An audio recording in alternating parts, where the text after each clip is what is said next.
She said, "My ex is coming to our party. If you're uncomfortable, you can leave." I replied, "Understood." Then I canceled the party and emailed all our friends, "Sorry, canceled." She wanted to host her ex alone. The call she got. Original post. I, 32 male, have been with Fiona, 30, for 4 years, and we've lived together in my condo for the last 2. I own the place. She moved in and pays a small, agreed-upon amount for utilities and groceries. It's been comfortable, stable, or so I thought. We were planning our big annual summer send-off barbecue for this coming Saturday. This is our big joint event. I handle the grill, the meat order, and the booze.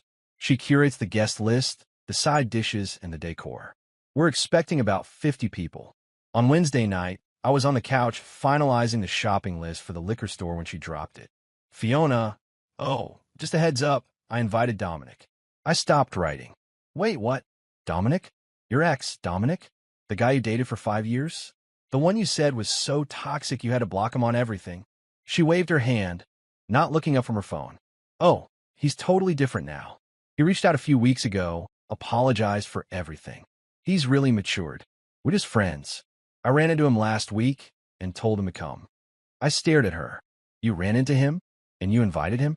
To our party? At my home? And you're telling me 3 days before?" She finally looked up, annoyance flashing in her eyes. "Liam, don't make this a thing. It's a party. It's our home, and I can invite my friends. It's my condo, Fiona. You know I'm not comfortable with him. I've heard nothing but horror stories about this guy. I don't want him here." This was it. The moment the mask slipped, she let out this long, suffering sigh. "God, you're being so insecure. It's unattractive. He's just a friend. I already told him he could come, and I'm not uninviting him just because you're feeling paranoid." She stood up, gathering her things. "Honestly, if you're going to be that uncomfortable, you can just leave for the night. Go to a bar. See a movie. It's just a few hours. I'm not going to let your jealousy ruin this." She just told me to leave my own home so she could entertain her ex-boyfriend. I looked at her, really looked at her. The casual dismissal, the utter lack of respect, and all the little red flags from the past few months suddenly clicked into place. I put the pen down. "Understood," I said quietly. She smiled, relieved. "Good. Glad you're not going to be a baby about it. I'm heading to bed." I waited until I heard the bedroom door click shut. Then I opened my laptop, pulled up the guest list and the email invitations we'd sent out from my account. I took a deep breath, and I started typing. Subject: canceled, summer send-off barbecue. Body: "Hi everyone. I'm so sorry to do this at the last minute, but I have to cancel this Saturday's barbecue. Fiona has informed me she invited her ex-boyfriend, Dominic, and would prefer to host him alone. She suggested that if I was uncomfortable, I should leave my own home for the evening to make them more comfortable. Obviously, this isn't the party we all planned. I'm not willing to host an event under those circumstances, and I'm certainly not leaving my home. Sorry again for canceling. I hope to catch you all soon under much better circumstances. Best, Liam." I hit send to all 50 people. Then I went into the guest room and locked the door. I set my alarm for 6 a.m. I woke up to the sound of her phone vibrating on the nightstand in the other room. It wasn't just vibrating. It sounded like an angry hornet's nest. Buzz, buzz, buzz, buzz, buzz. A few minutes later, my bedroom door handle rattled. Liam, are you in there? Unlock the door." I heard her stomp back to the bedroom, then back. The rattling was more frantic. "Liam, what did you do?" "My phone is exploding. What did you send?" I got up, calmly made myself a coffee in the guest room's small kitchenette. It's more of a suite, thankfully. She was screaming through the door now. "You humiliated me. You psycho. You're going to regret this. Open the door." The call she got? Oh, they were beautiful. I could hear her muffled voice. "No, that's not what happened. He's twisting my words. Maya, you know I wouldn't. He's the one being controlling. He canceled it, not me." I just sipped my coffee. She wanted me to leave. I'm just getting a head start on packing. Update 1. Thank you all for the comments and support. It's been validating. I'm not the crazy one. This past week has been, well, it's been hell. But the fog is clearing. So, after about an hour of her screaming and her phone blowing up, I finally opened the guest room door.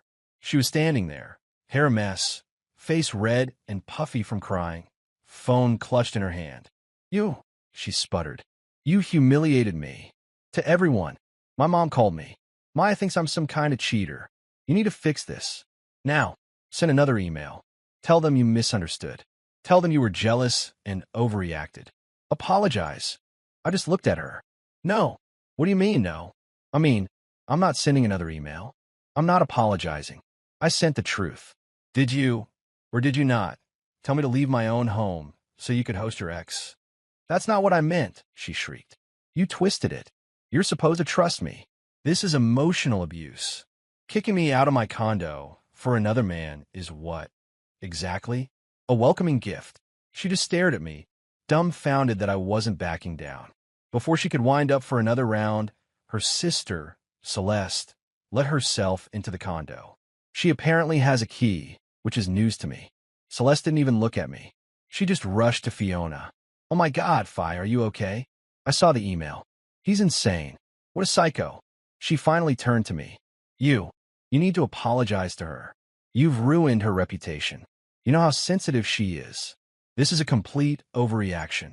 You're a controlling monster. I'm controlling? For not wanting to be kicked out of my own house. She was just flustered. Celeste shot back. She didn't mean it. You're supposed to love her. You're just trying to punish her. You're probably going to kick her out, aren't you? Well, you can't. She has rights. This is her home, too. Fiona, seeing her sister backing her up, found her strength. She's right. This is my home.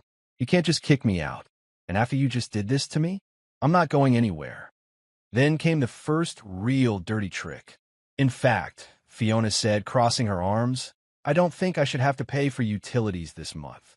Or groceries. Not after the emotional distress you've caused me. You can cover it. It's the least you can do after humiliating me. The entitlement was staggering. She wanted me to pay for her life while she figured out how to spin this. I just nodded. You're right.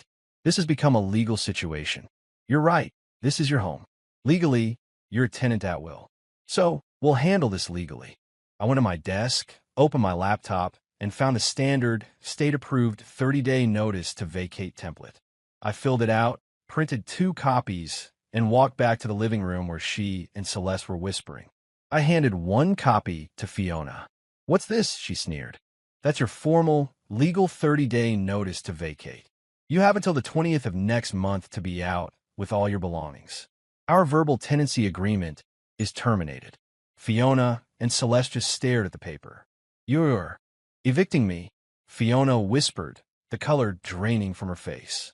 I'm terminating your tenancy, as is my right as the homeowner. Over a party? She screamed. No, over you telling me to leave my home for another man.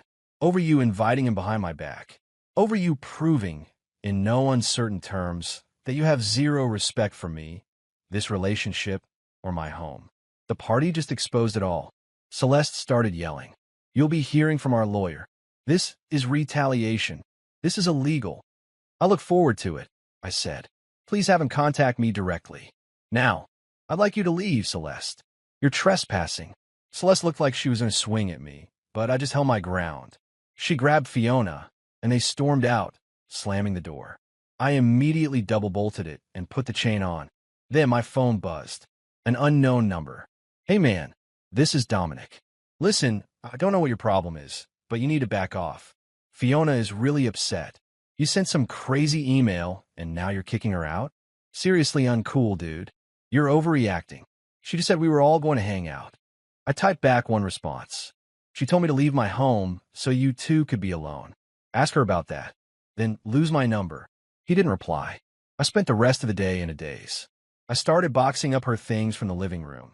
Knickknacks, blankets, the weird sculpture she bought. I piled them by the front door. This is going to be the longest 30 days of my life. Update 2. This is not a 30-day war. This is a siege. Living with someone who is actively trying to destroy you from the inside is an education. I have 18 days left until the notice is up. Fiona and Celeste must have realized they couldn't just bully me because they moved on to Dirty Tricks, the sequel. Dirty Trick 1, The Petty War. Fiona is making my life a living hell. It's almost impressive in its childishness. She accidentally used all the hot water every morning before I had to get ready for work. She forgot to buy groceries and then ate the specific food she knows I'm meal prep for the week. She'll come home at 2 a.m. on a Tuesday, turn on the living room TV to full volume, and fall asleep on the couch. She's trying to make me leave. Dirty trick 2. The legal scare. I was served. Well, served. A guy in a messy suit handed me a letter from a law office I've only ever seen advertised on bus benches. It was a cease and desist, full of typos. It claimed I was engaging in a campaign of harassment by illegally evicting her and libeling her to our mutual friends. It said she was a common-law spouse, which isn't a thing in our state, and was demanding 50% of my condo's equity and $10,000 for emotional distress. It also demanded I immediately cease and desist packing her belongings, as I was tampering with her property. Dirty trick 3. The property grab. This was the boldest. I have a large framed art print in my office. It's a signed, limited edition piece by an artist I've followed for years. It's my favorite thing I own. I came home from work to find a bright pink sticky note on it. The note said, "Mine. Anniversary gift 2021. Do not pack." She is lying. I bought that print in 2017, a full year before I even met her. She's just claiming it. She's banking on the fact that I won't have the proof. I was shaking with anger. But I'm not playing her game. I'm playing mine. My response, the methodical takedown. First, I hire my own lawyer. A good one. A shark. The retainer fee hurt, but peace of mind is priceless. He laughed out loud at the common law letter. He said the libel claim is a joke because truth is an absolute defense, and her own text to me, which I saved, proves her intent. Second, per his advice, I bought 2 small, very visible security cameras and placed them in the living room and the kitchen. Fiona lost her mind. "You're spying on me. That's illegal. I'm calling the cops." "Go ahead," I said, plugging the last one in. "It's my home. I'm documenting my property and my own safety. Given your sister's unannounced entries and your lawyer's false claims, I'm protecting myself. If you don't like being on camera, you're welcome to leave 18 days early." The late-night TV concerts have stopped. Third, I dealt with the art print. I went into my attic, dug through my old file boxes, and found it. The original gallery receipt from 2017. Framed, dated, with my name and credit card info on it. I taped a copy of it to the wall right next to her sticky note. She hasn't said a word about it since. The investigation, the snap moment. Her lawyer's letter got me thinking. If she's this bold, she's hiding more. I didn't have to hack her phone. I didn't have to hire a PI. I just had to look at the bills. I manage our shared toll pass account. It's linked to my credit card. I was logging in to remove her transponder before the next billing cycle. I decided to check the history. For the last 8 months, every Tuesday and Thursday night. Her car. Same toll plaza. Same exit. 9:15 p.m. Same plaza. Same exit. In reverse. 1:30 a.m. Her late-night yoga class with Celeste. I Googled the exit. It's a residential area across the bridge. I Googled Dominic's name. His apartment complex is right off that exit. This wasn't a reconnection. This wasn't her running into him. This has been going on for almost a year. The party, my God. The party was her trying to introduce her 2 lives. She was trying to get me and her friends to like him, to normalize him, so she could eventually trade up or down, as it seems, without looking like the villain. She didn't just tell me to leave for an evening. She was trying to get me to vacate my own life. I waited for her to come home last night. She was back in Ice Queen mode, ignoring me. "How was yoga?" I asked, not looking up from my laptop. She stopped. "What? Yoga? With Celeste. You went, right?" "It's Thursday." "Yes," she said, her voice clipped. "What?" I turned my laptop around. On the screen was the toll pass statement. 8 months of it. Just admiring your dedication. That's a long drive, all the way across the bridge. You must be exhausted, especially since Celeste's building is downtown, in the opposite direction. I zoomed in on the map, right next to the list of charges. The pin was on Dominic's apartment complex. But I guess it's a convenient location for yoga. She didn't speak. She didn't cry. She didn't yell. Her face just crumpled. It was the look of someone who had just been checkmated. This whole thing, I said, the party, he's matured, all of it. It was a lie. You're not just entitled, Fiona. You're a cheat, and a terrible one. I closed the laptop.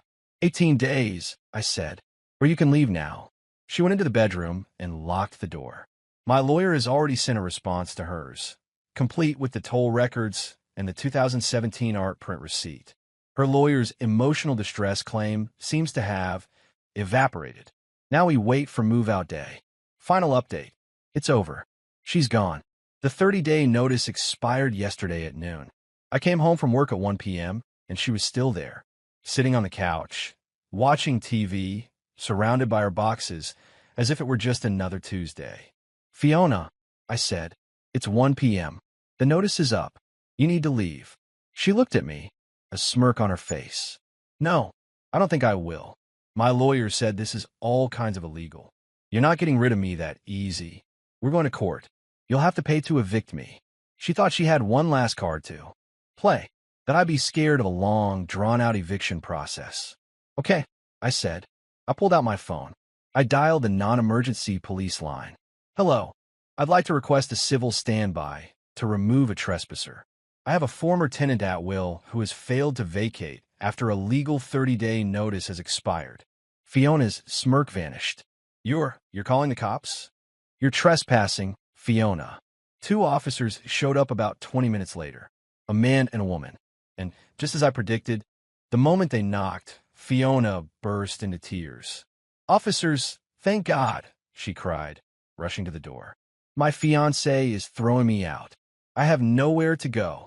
He's been abusive. He's filming me. He's trying to steal my things. The female officer looked at me with pure disgust. Sir, what is going on here? You can't just throw her out on the street. This is the bias I was expecting. They see a crying woman and a calm man, and they assume he's the villain. But I was prepared. I wasn't a Samantha Downing narrator. I was just a guy who was tired of being played. I had a folder ready. Officers, I understand completely, I said calmly. She's not my fiancée. We're not married. She was a tenant at will, paying a small amount for utilities. Here is the deed to my condo, in my name only, purchased in 2017. Here is my driver's license, matching this address. I handed them the papers. Here, I continued, is a copy of the state tenancy at will statute. Here is a copy of the legal 30-day notice to vacate. And here is a notarized affidavit of service, proving she received this notice 30 days ago. Her tenancy officially ended at 12 p.m. today. She is trespassing. The male officer took the folder and started reading. The female officer's expression slowly changed from hostility to professional neutrality. Ma'am, the male officer said to Fiona, this all appears to be in order. This is a civil matter, and your legal tenancy here is over. You have to leave. But my property, she shrieked, pointing at the art print. He's stealing it. That's mine. He can't keep it. Officers, I said, I have a receipt for that print right here. I pulled the 2017 receipt from the folder. I purchased it a year before I met her. She is welcome to sue me for it in small claims court, but she is not removing it from my home. The female officer sighed. Ma'am, we cannot get involved in property disputes. If it's disputed, you can't take it. You'll have to handle that in court. Right now, you need to gather your undisputed belongings and vacate the premises. Fiona's face was a mask of pure, unadulterated venom. The tears were gone. Fine, she spat. Her sister Celeste was waiting outside in a rented van. It took them 4 trips to get all the boxes. The whole time, Celeste was muttering, asshole, and you'll get yours under her breath. As Fiona walked out for the last time, she stopped in the doorway. You're a monster, Liam. A cold, heartless monster. I hope you're happy, all alone in your empty condo. I will be, I said, and I shut the door. I locked the deadbolt. I locked the chain. And I leaned against the door, my heart hammering. I'm not going to lie. I felt shaky, not with regret, but with adrenaline. It's been a week. I got one last letter from her bus bench lawyer demanding $5,000 for the value of the art print. My lawyer sent back a certified letter with a receipt and a note threatening a countersuit for frivolous litigation and legal fees.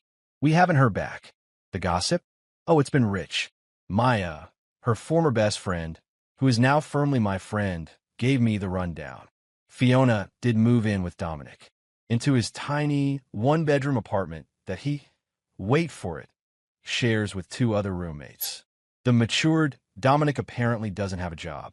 He's a crypto investor who trades all day, meaning he's broke.